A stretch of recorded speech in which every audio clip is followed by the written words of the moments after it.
Every man on a dating app is the same man. Different face, same 6 photographs, same carefully staged illusion of a personality. Somewhere along the way, millions of grown adults decided that the best way to find love was to present themselves as identical catalogue models from the same warehouse of generic masculinity. And the market rewarded them for it. Open any dating app right now. Swipe through 10 male profiles. You'll see a shirtless gym mirror selfie taken at a slight angle to maximize whatever shadow a ceiling light can cast across an abdomen. You'll see a golden retriever who belongs to a friend, a roommate, or in some cases a stranger, at a park who stood still long enough. You'll see a wedding photo where the guy looks handsome entirely by accident because a professional photographer pointed a camera at him while he was holding a whiskey sour and squinting into the sun.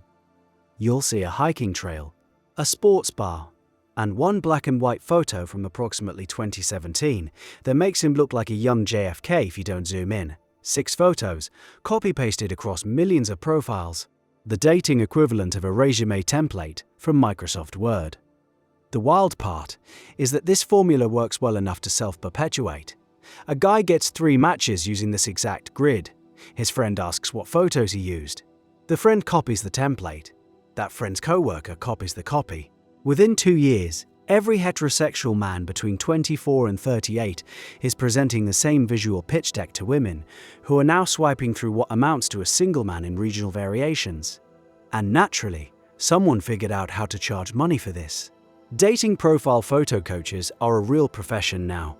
Real people with real websites and real pricing tiers who will analyze your 6-photo grid with the intensity of a Pentagon briefing.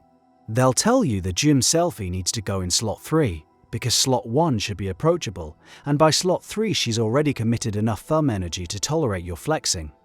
They'll tell you the dog photo needs eye contact, yours with the dog's with the camera. They'll tell you the hiking shot should be candid, meaning you need to hire someone to follow you up a trail and take 40 photos so one of them looks unplanned. The going rate for this service ranges from $50 to $500.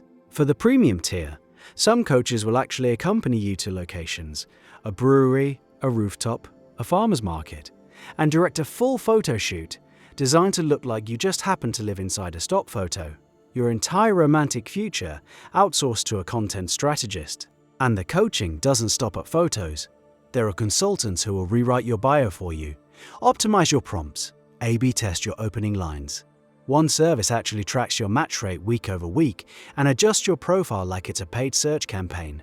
Conversion funnels, engagement metrics, click-through rates on your own face. The language of digital marketing has fully colonized human connection. You're a product now. Your jawline is a thumbnail. Your personality is ad copy. So what does this economy actually select for? Think about the 5-second swipe. A woman opens the app during a commercial break. She's got maybe 12 minutes of idle attention. Each profile gets a glance shorter than a traffic light.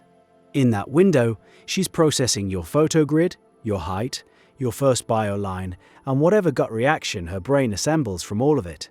The decision, left or right, happens faster than she can consciously articulate why. This is the system we've decided should determine who sleeps next to whom.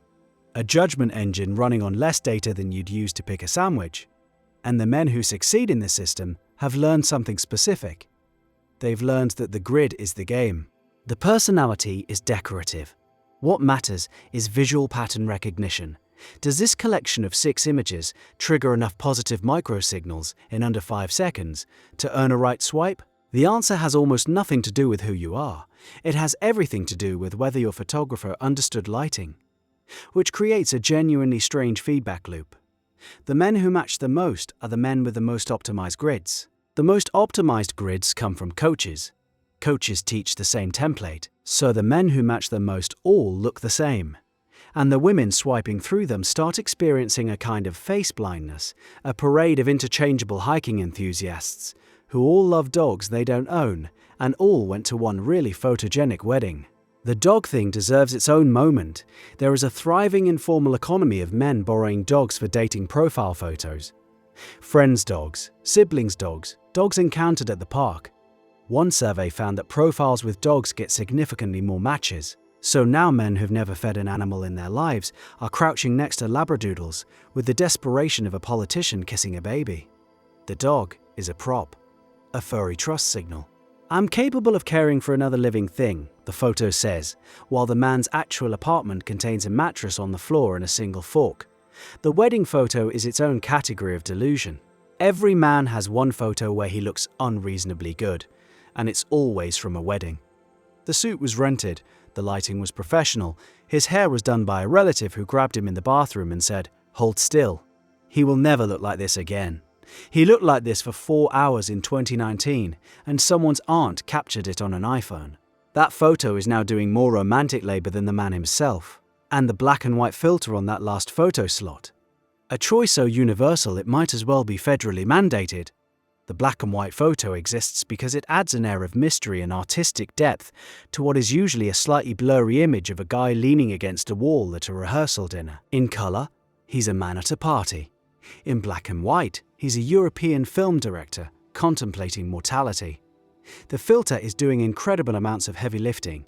Meanwhile, the bio section sits there like an abandoned storefront. Just a guy who loves tacos and The Office. Looking for my partner in crime. 6'1", since apparently that matters. These bios are written in the voice of a man who has been defeated by the format. He knows nobody reads them. He knows the photos already decided his fate. The bio is a formality, like the terms and conditions you scroll past. It exists so the platform can pretend this is about compatibility and shared interests. The dating apps themselves understand all of this perfectly. Their algorithms prioritize photos over text. Their interfaces are designed around the swipe, a gesture so reductive it strips human evaluation down to a binary reflex, yes or no, hot or skip. The entire architecture of these platforms is built to maximize speed of judgment. Because speed of judgment means more swipes, and more swipes means more engagement, and more engagement means more ad revenue and premium subscriptions. The users are the product, the matches are the carrot, the loneliness is the engine. Some critics point out that people have always judged potential partners on appearance first, across a bar, at a party, in a grocery store aisle. Fair point. Physical attraction has been the opening filter for the entire history of the species. But in those older contexts, the next 3 minutes included a voice, a laugh, a stumble, an awkward joke, a real-time display of whether this person could hold a conversation, or just a dumbbell. The dating app compresses all of that into a silent grid of curated stills. You get the poster, you never see the movie. And so millions of people are choosing romantic partners the way they'd choose a stock photo for a corporate presentation. With exactly that level of emotional depth, the photo coaches know this. They're selling the optimization of a broken system. They're personal trainers for a race that goes nowhere. Every dollar spent on profile photography is a dollar invested in the premise that love is a marketing problem, that the right thumbnail will deliver the right human. And to their credit, within the rules of this particular game, they're correct.